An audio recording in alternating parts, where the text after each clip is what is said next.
Жашоодо мен гана бактысызмын десем, бул жакта меникинен да кайгылуу окуялар бар экен. Анда өз башымдан өткөн окуяны кененирээк баяндай кетсем. Мен да айылда орто жашаган үй бүлөдө өстүм. Атым Айпери. Бала чагымдан ырбийге шыктуу болуп чоңойдум. Үй бүлөбүздө жалгыз кыз болсом да, ашык черкелеп, көк беттик деле кылбадым. Же ошол кезде эле коркок болгон белем, ким билет. Мектепте да жакшы окудум. Ата-энем күн сайын күндөлүгүмдү текшерип турушар эле.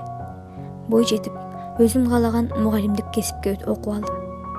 Ал жакта артымдан чуркап жүргөн Азат деген жигит бар эле. Азат экөөбүз бир күнү таанышып калдык.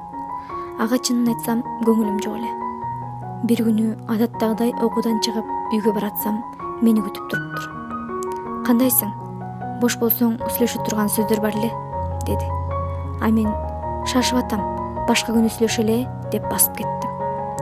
Ал ызырынган бойдон кала берди. Эртеси жолуктук. Парктарды араладык, балмуздак жедик. Кыскасы аны жактырбасам да ал менен сүйлөшүп жүрө бердим. Ал менин артымдан чуркап, күнүгө гүл берип, мени үйгө жеткирип жүрдү. Өзүм да аны жактырбасам эмнеге антип сүйлөшүп жүргөнүмө эч түшүнө албадым. Түндө жатаарда да "Жакшы жат сулуу кыз" деп ар күнү СМС жазат. Бара-бара мен дагы көйнө баштадым. Ал чалбай калса, кайра өзүм чалып ийчү болдум. Бир күнү үйүмө чейин жалгыз барып, эмнегедир Азатты эстедим. СМСтерин күттүм. Кыскасы, ага арбалып калганымды билдим. Ошондой күндөр өтө берди. Бой жетип калганым үчүнбү, үйгө жуучулар келе баштады. Ата-энем да көзү жеткен адамды танда, же жактырганың болсо айт деген талабын коюшту. Буларды угуп, мен бир нерсени эстеп кеттим. Кызык, Азат экөөбүз ушунча жүрсөк да, неге колумду сурабайт дедим ичимден. Бир күнү ушинтип өзүнөн сурайын деп жолугушууга чакырдым. Себеби акыркы күндөрү ал менден алыстап калган эле. Жолуктук, маанайы жакшы экен. Үнсүз аны тиктеп туруп, болгон окуяны айттым. "Азат, мага жуучулар келип жатат. Дальше кандай кылабыз" дедим. Ал болсо акырын мени карап жылмайып: "Оо, жакшы жаңылык го. Мага уда сенде да жагымдуу жаңылык бар экен да. Мен да үйлөнүп жатам жакында" десе болобу. Ол турган жеримден эс болуп калдым.